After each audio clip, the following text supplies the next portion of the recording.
திருமகா சீரியலில் மயிலையும் மகாவையும் தப்பாக புரிஞ்சுக்கிட்டு அவங்க பேரில் ஒரு பழைய தூக்கி போட்டு எப்படியாவது இந்த மகாவை வீட்டு விட்டு வெளியே விரட்டியே ஆகணும்னு கங்கனை கட்டிக்கிட்டு நிற்கிறாங்க தினேஷும் கவிதாவும். அவங்களுக்கு சரியான பதிலடி கொடுக்க வர்றாரு திரு.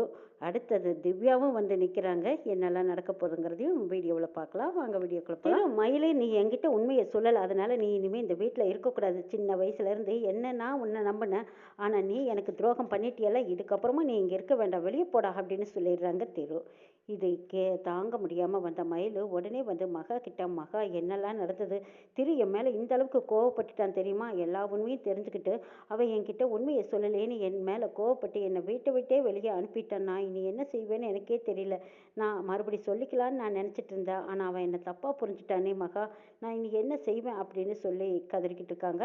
அதை தினேஷ் வந்து பார்க்குறாங்க. தினேஷ் வந்ததை பார்த்ததும் உடனே மகா எச்சரிக்கை பண்ணுறாங்க. மயிலண்ணா அங்கே பாரு, அவர் காது கொடுத்து கேட்குறாரு, இந்த விஷயம் அவருக்கு தெரியாமல் பார்த்துக்கோங்கிற மாதிரி பார்க்குறாங்க மகா. இதை பார்த்து மயிலும் தினேஷை பார்த்ததும் திருன்னு முழிக்கிறாங்க. ஐயோ, நம்ம பேசுனது ஏதாவது அவருக்கு கேட்டிருக்குமா அப்படின்னு நினைக்கிறாங்க. அப்படியெல்லாம் கேட்டிருக்காது, அவர் பாட்டுக்கு பேசாமல் போயிடுவார், நம்ம பாட்டுக்கு பேசாமல் நிற்கலாம் அப்படின்னு ரெண்டு பேரும் அமைதியாக நிற்கிறாங்க.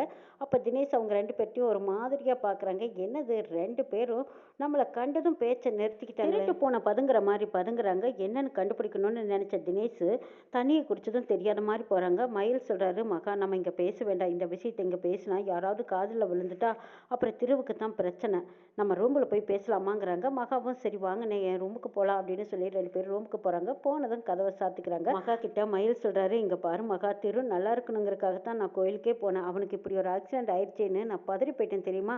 சின்ன வயசுலேருந்து நாங்கள் ரெண்டு பேரும் ஒன்றா சேர்ந்து வளர்ந்தோம், அவனோட வாழ்க்கை எப்பவும் நல்லா இருக்கணும்னு தான் நான் நினைப்பேன். அம்பிகம்மா என்னை வேறு பையனாகவே பார்த்ததில்ல, அவங்க பையனாக தான் என்னை பார்த்துருக்காங்க. இந்த வீட்டில் நானும் ஒரு பையனாக வளர்ந்துருக்கேன். அப்படி இருக்கும்போது இந்த வீட்டுக்கு நான் துரோகம் பண்ணுவேனா, ஆனால் கேட்கக்கூடாத கேள்வியெல்லாம் கேட்டுட்டான். உனக்கும் அவனுக்கும் கல்யாணமான விஷயமே எனக்கு தெரியாதுன்னு நான் எவ்வளவோ முறை எடுத்து சொன்னேன். இதை நானாக புரிஞ்சுக்கிட்டேன்னெல்லாம் சொல்லி பார்த்தேன், ஆனால் திரு கேட்குற மாதிரியே தெரியல. ஏதோ இப்படி ஒரு சந்தேகம் வந்ததுக்கு என்ன காரணம்னே தெரியல. அவன் ரொம்ப கோவப்பட்டு பேசிட்டான். இனிமேல் என் மூஞ்சிலேயே முழிக்காதுன்னு சொல்லிட்டான். நான் எங்கே போவேன் என்ன பண்ணுவேன்னு எனக்கே தெரியல மகா. இப்படி ஒரு சூழ்நிலை வரும்னு நினச்சி கூட பார்க்கலேன்னு மனசு விட்டு மயில் உருகி அழுதுகிட்டு சொல்லிக்கிட்டு இருக்காங்க. தினேஷ் சந்தேகப்பட்டவர் காது கொடுத்தெல்லாம் கேட்குறாங்க. என்னடா இது, அவங்க ரெண்டு பேரும் பேசிக்கிறது எதுவுமே கேட்கலையே. சரி வேற வழி இல்லை, தட்டி வெட்டுற வேண்டிதான். தட்டி வெளியில் ரெண்டு பேர்த்தையும் கொண்டு வந்து நிறுத்தி எல்லார் முன்னாடியும் தோலை உரிச்சு உப்புக்கண்ணை போட்டுற வேண்டியதான தினேஷ் கதவை படப்படன்னு தட்டுறாங்க. அப்போ மகா மயில் ரெண்டு பேரும் பயப்படுறாங்க. என்னது, எதுக்கு, யார் இப்படி கதவை தட்டுறா, ஒன்றும் புரியலையேங்கிறாங்க. யாருன்னு தெரியல, இரு கதவை திறந்து பார்க்குறேன்னு சொல்லி மயில் கதவை திறக்கிறாங்க. அங்கே தினேஷ் நிற்கிறாரு. என்ன ரெண்டு பேரும் ரூமுக்குள்ளே ரகசியமாக அப்படி என்னதான் பண்ணிக்கிட்டு இருந்தீங்கன்னு கேட்குறாங்க. இதை பாருங்க மச்சமாமா, நீங்கள் இப்படியெல்லாம் தப்பாக பேசாதீங்கிறாங்க. தப்பாக நடந்துக்கிட்டா தப்பாக பேசக்கூடாதா? ஓஹோ, என்னையே கை நீட்டி பேசுகிற அளவுக்கு கலாயிட்டியோ. நான் இந்த வீட்டு மாப்பிள்ளை, என் கண்ணார நான் பார்த்ததை உன்கிட்ட கேட்கக்கூடாதா? எனக்கு நேரம் நீ கை நீட்டி பேசுகிற அளவுக்கு ஆயிட்டியா? அப்போ நீ என்ன வேணாலும் செய்வேன், நான் கேட்கக்கூடாது அப்படித்தானே அப்படிங்கிறாங்க. அப்போ மயிலுக்கு கோவம் வருது. இதை பாருங்க மாமா, மகாவையும் என்னையும் தப்பாக பேசாதீங்கிறாங்க. அப்போ ரெண்டு பேரும் ரூமுக்குள்ளே கதவை சாத்திட்டு அப்படி என்ன தான் பண்ணிக்கிட்டு இருந்தீங்க, காரணத்தை சொல்லுங்கிறாங்க. அப்போ மகாவும் இங்கே பாருங்க, எங்களை தப்பாக புரிஞ்சுக்கிட்டு நீங்கள் இப்படி பேசாதீங்கிறாங்க. எது தப்பாக புரிஞ்சுக்கிட்டு பேசுறேன்னா என்ன, அப்போ பார்த்ததெல்லாம் பொய்ன்னு நினைக்கிறீங்களா? மரியாதையை வெளியே வாங்க ரெண்டு பேர்ட்டி, உங்கள் ரெண்டு பேர்ட்டி இன்னைக்கு தோலை உரிச்சு உப்புக்கண்ணை போடாமல் விட மாட்டேன், உங்களோட முகத்தறியை கிழிக்காமல் விட மாட்டேன், வாங்கட வெளியே அப்படின்னு சொல்லி மயிலையும் மகாவையும் இழுத்துட்டு போகிறாங்க. அங்கே போய் பார்த்தா பாட்டி முதற்கொண்டு எல்லாருமே என்ன நடந்ததுன்னு கேட்குறாங்க. இதை பாருங்கத்தே, நான் கண்ணார பார்த்தேன், இவங்க ரெண்டு பேரும் ரூம்குள்ளே போனதும் கதவை சாத்திக்கிட்டாங்க. இது என்ன இல்லை வீடா இல்லை லாட்ஜான்னு கேட்குறாங்க. இது கேட்டதும் மகாவுக்கு அதிர்ச்சியாக இருக்குது. என்ன இப்படியெல்லாம் பேசிகிட்டு இருக்கீங்க, வாய்க்கு வந்தபடி அப்படியெல்லாம் பேசாதீங்கிறாங்க. அப்போ மயில் கெஞ்சுறாங்க. இதை பாருங்க மகா என் தங்கச்சி மாதிரி, நான் இந்த மகாவை பார்த்ததுலேருந்து என் தங்கச்சியைத்தான் பழகிட்டு இருக்கேன். நான் சின்ன வயசுலேருந்து இதே வீட்டில் தானே வளர்ந்துருக்கேன், நான் இந்த வீட்டு பையன், அப்படியெல்லாம் நான் தப்பாக நடந்துக்கவே மாட்டேன், நீங்கள் யார் வேணாலும் கேட்டு பாருங்கிறாங்க. மயில், உன்னை என்னத்திடா கேட்கறது, நான் தான் கண்ணார பார்த்தனே, ரூம்குள்ளே போனதும் மகாவை கூட்டிகிட்டு போய் நீ கதவை சாத்திட்ட, இதுக்கு மேலே வேறு என்னடா சாட்சி வேணுங்கிறாங்க. அந்த இடத்துக்கு கவிதா வராங்க. ஆஹா, இது நல்ல சான்ஸு, இந்த மயிலை பற்றியும் மகாவை பற்றியும் இல்லாதும் பொல்லாதும் இந்த தினேஷ் போட்டு கொடுத்துட்ருக்கானே, சரி இது ஒரு சான்ஸாக பயன்படுத்திக்கலாம், எப்படியோ இந்த மகாவை வெளியே வரட்டுறதுக்கு நம்ம இதை பயன்படுத்திக்கணும்னு நினச்ச கவிதா சொல்கிறாங்க. இதை பார், இவர் தப்பாக போய் சொல்ல மாட்டார், கண்ணார பார்த்தது தானே சொல்கிறாங்க. உண்மையா பொய்யா? நீங்கள் 2 பேரும் ரூம்குள்ளே போனீங்களா இல்லையான்னு கவிதா கேட்குறாங்க. அப்போ மயில் சொல்கிறாரு, ஆமாம் நாங்கள் ரூம்குள்ளே போனது உண்மை தான். ஆனால் நான் மகா கிட்ட பேசுறதுக்கு தான் போனேன். தப்பாக எதுவும் நடக்கலை அப்படின்னு சொல்லி கெஞ்சுறாங்க. நானும் மகாவும் அண்ணன் தங்கச்சி மாதிரி. அநியாயமாக பழி சொல்லாதக்கா அப்படின்னு சொல்லி கெஞ்சுறாங்க மயில். டேய் இதுக்கு மேலே உன்னை என்னடா பதில் சொல்கிறது? ஏன்டா நேரில் பார்த்தவங்க இருக்காங்க. நான் ஒன்றும் இல்லாததும் பொல்லாததும் பொருளை கிளப்பலையே.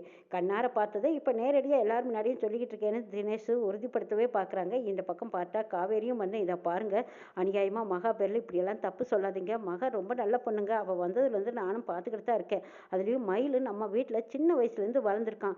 எங்கள் கூட வளர்ந்தவன். அப்படிப்பட்டவன் தப்பாக இருக்கவெல்லாம் வாய்ப்பே கிடையாது. மயிலை பற்றி தப்பு தப்பாக பேசிடாதீங்க. மகாவையும் அப்படி தப்பாக கணக்கு போடாதீங்க. நீங்கள் தெரியாத மாதிரி எதுவும் சொல்லாதீங்கன்னு சொல்லி கெஞ்சுறாங்க காவேரி. ஏய் கட்டின புருஷனை விட உனக்கு மயில் சொல்கிறது தான் உண்மையாக தெரியுதா? நான் கண்ணார பார்த்தேன்னு சொல்கிறேன். அதையும் தாண்டி அவங்க 2 பேரும் நல்லவங்கன்னு நீ சர்டிஃபிகேட் கொடுத்துட்டே இருக்கிறியா அப்படிங்கிறாங்க. இந்த பக்கம் கவிதாவும், ஆமாம் காவேரி, இந்த மக ஆரம்பத்துலேருந்தே சரியில்லை. அவளை நான் எப்போவாவது வீட்டை விட்டு வெளியே விரட்டணும்னு நினச்சிட்டே இருந்தேன். இன்னைக்கு கைப்பிடியாக சிக்கிட்டா. இதுக்கப்புறம் இனிமேல் அவளை நம்ம இங்கே வச்சிருக்கக்கூடாது. வெளியே விரட்டுறது தான் சரி. ஏய் மரியாதையாக வாடி வெளியே. இனிமேல் உனக்கு வீட்டில் வச்சிருக்கிறதா இல்லை அப்படின்னு சொல்லிட்டு கவிதா மகாவோட கையை தரன்னு பிடிச்சி இழுக்கிறாங்க. அப்போ கவிதா கிட்ட கெஞ்சுறாங்க மகா. அக்கா இதை பாருங்கக்கா, நான் தப்பு செய்யலக்கா, தயவு செய்து என்னை புரிஞ்சுக்கோங்கக்கா, எனக்கு அப்படி ஒரு புத்தி எல்லாம் கிடையவே கிடையாதுங்கிறாங்க. ஓஹோ, இவ்வளவு தூரம் கண்ணில் பார்த்தவங்க நாங்கள் சொல்கிறோம், உங்ககிட்ட அப்படி புத்தி இல்லைன்னு நீ சொல்கிறத நாங்கள் கேட்கணுமா? இதுக்கப்புறமா நாங்கள் கேட்க மாட்டோம்படி. இந்த குடும்பத்துக்குன்னு ஒரு மானம் மரியாதை கௌரவம் இருக்குது. இதை கெடுக்கிறதுக்குன்னு நீ வந்திருக்க. இதுக்கெல்லாம் நாங்கள் இடம் கொடுக்க மாட்டோம். மரியாதையாக வெளியில் வா. 2 பேரும் வெளியில் போகணும். ஒன்று நீ போ, இல்லைன்னா அவன் போகட்டும். நீ தாண்டி இப்போ வந்த, உன் முகம்தான் சரியே இல்லை. நீ நடந்துக்கிற விதமே எனக்கு பிடிக்கல. ஆரம்பத்துலேருந்து உன் மேலே எனக்கு சந்தேகம் இருந்துக்கிட்டே இருந்தது. அது இன்னைக்கு உறுதியாயிடுச்சு. மரியாதையை வாடி அப்படின்னு சொல்லிட்டு கவிதா மகாவை போட்டு தரன்னு இழுத்துக்கிட்டு போகிறாங்க. திரு வந்துடுறாங்க. அத்தை கொஞ்சம் நில்லுங்க அப்படின்னு சத்தம் போட்டுட்டு வராங்க. திரு இங்கே என்ன நடந்தது தெரியுமா? உனக்கு தெரியாமல் நீ எதுவும் சொல்லாதப்பாங்கிறாங்க. எனக்கு எல்லாம் தெரியும். நீங்கள் பேசுனதெல்லாம் நானும் கேட்டுட்டு தான் இருந்தேன். மகா பேரில் இப்படி அநியாயமாக பழி போடாதீங்க அத்தை. நீங்களும் ஒரு பொண்ணு தானே. உங்கள் பேரில் இந்த மாதிரி ஒரு பழியை தூக்கி போட்டால் நீங்கள் பொறுத்துக்குவீங்களாங்கிறாங்க. இதை பார்த்துரு, அவளும் நானும் ஒன்றா? அவள் இந்த வீட்டு வேலைக்காரி. அவள் நடந்துக்கிட்டது இந்த மாதிரி தப்பெல்லாம் நான் பண்ண மாட்டேன். அதோ மயிலை கூட்டிகிட்டு போய் அவள் தாள் வச்சிருக்கா. இப்படி எல்லாமா நான் தப்பு பண்ணுவேன்? என்ன திரு, என்ன அத்தின்னு கூட பார்க்காம இப்படி அநாகரிகமாக பேசுகிறீங்கிறாங்க. இதை பாருங்க அத்தை, மகா அப்படிப்பட்ட பொண்ணு கிடையாது. மகா யார் எப்படிப்பட்டவன்னு எனக்கு நல்லா தெரியும். இந்த வீட்டில் வந்த நாள்லேருந்து அவள் எப்படி இருக்காங்கிறது எனக்கு தெரியும் அத்தை. நீங்கள் பேசாதீங்கங்கிறாங்க. இதை பார்த்திரு, நீ சின்ன பையன், உனக்கு ஒன்றும் புரியாது. ஆனால் மகா உன்னையே ஏமாற்ற பார்க்குறவ. அதாவது உன்னையே நினச்சாலும் வளைச்சு போடுவா திரு அப்படின்னு சொன்னதும் திருவுக்கு வந்ததே கோபம். அப்படியே ஓங்கி பலார்னு அறையணும் போல இருக்கு. கட்டிக்கிட்டவன் நான் இது நாள் வரைக்கும் அவள் அந்த உரிமையை எடுத்துக்கிட்டதே இல்லை. என் முன்னாடி வந்து நிற்க கூட பயப்பட்டா. ஏன் இவருக்கு நான் பிரச்சனை கொடுக்கக்கூடாதுன்னு நினச்சிதான் அவள் ஓரமாக ஒதுங்கி போனான். திவ்யாவும் நானும் சேர்ந்து வாழணுங்கிறதுக்காகத்தான் அவள் ஓரமாக ஒதுங்கி போனான். அவள் பார்த்து நினச்சிருந்தா இவன் தான் என் புருஷேன்னு சொல்லி எப்போவே நிச்சயதார்த்தம் நடக்கிறதுக்கு முன்னாடியே வந்து நின்று இருப்பா. ஆனால் பாவம் மகா என் வாழ்க்கை நல்லா இருக்கணுங்கிறதுக்காக ஒதுங்கி போறா. அவள் வாழ்க்கையை காப்பாற்றின என்னை காப்பாற்றணும்னு அவன் நினச்சா. ஆனால் இந்த மாதிரி வாய்க்கு வந்தபடி பேசுகிறாங்களேன்னு நினச்ச திரு கவிதா மேலே கோவப்படுறாங்க. இதை பார் திரு, காஞ்சன அக்காவுக்கு மட்டும் இந்த விஷயம் தெரிஞ்சதுன்னு வச்சுக்கோ, அப்புறம் இந்த கல்யாணத்தையே நிறுத்திடுவாங்க. நீ மகாவுக்காக சப்போர்ட் பண்ணாதேன்னு கவிதா மறைமுகமாக பேசிகிட்டு இருக்காங்க. இதை புரிஞ்சுக்கிட்ட திரு சொல்கிறாரு, இதை பார் அத்தை, நீங்கள் பேசுறது கொஞ்சம் கூட சரியில்லைங்கிறாங்க. இல்லை திரு, உன்னையே வேணாலும் வளைச்சி போட்டுருவா திரு அப்படின்னு சொன்னதுக்கப்புறம் திருவுக்கும் சரி அங்கே இருந்த பாட்டி தாத்தா எல்லாத்துக்குமே கோபம் வருது. கவிதா ஏன் இப்படியெல்லாம் பேசிகிட்டு இருக்கா? புத்தி கெடுத்தனமா எல்லாத்தையும் சமமாக பேசுறியே. ஏ கவிதா, கொஞ்சமாச்சும் வாய் அடிக்கி பேசு. நம்ம திருவெல்லாம் அப்படி கெட்ட புத்தியோட வளரல. ஐயோ, இந்த மகவும் இவ்வளவு நாளாக வந்திருக்கா. ஆனால் அப்படியெல்லாம் ஒரு தப்பு தவறாக எந்த வார்த்தையும் பேசுனதில்லை, யார்கிட்டையும் அப்படி பழகினதில்லை. அப்படிப்பட்ட பொண்ணு மேலே இப்படி ஒரு பழைய தெரியே. ஏதோ 2 பேரும் ஏதோ பேசுறதுக்காக தாழ்பல் போட்டிருக்காங்க. ஆனால் இதை போய் தப்பாக நினச்சிக்கிட்டு இப்படியா பெரிய ஒரு பஞ்சாயத்து வச்சுட்டு இருப்பீங்க அப்படின்னு சொல்லி ஆளாளுக்கு திட்டிகிட்டு இருக்காங்க. இதை பார்த்திரு, இதுக்கப்புறமா நீ பேசாத. காஞ்சன அக்காவுக்கு மட்டும் இந்த விஷயம் தெரிஞ்சது உன்னை பற்றி தப்பாக நினச்சிருவாங்க. அதுக்கப்புறம் உனக்கும் திவ்யாவுக்கும் நடக்க வேண்டிய கல்யாணம் நடக்காமல் போயிடும். இந்த மகா வீட்டை விட்டு வெளியே போகிறதா இந்த குடும்பத்துக்கு நல்லது. இதுக்கப்புறம் யாரும் எதுவும் தடுக்காதீங்க அப்படின்னு சொல்லிட்டு கவிதா மகாவை தரன்னு பிடிச்சி இழுத்துட்டு போய் அங்கே வாசலில் வெளியே தள்ளுறாங்க. தினேஷ் ஓடி போய் மகாவோட பேக்கையும் எடுத்துகிட்டு வந்து வீசி தள்ளுறாங்க. அங்கே வாசலில் போய் பேக்கும் மகா மகாவும் விழுகுறாங்க.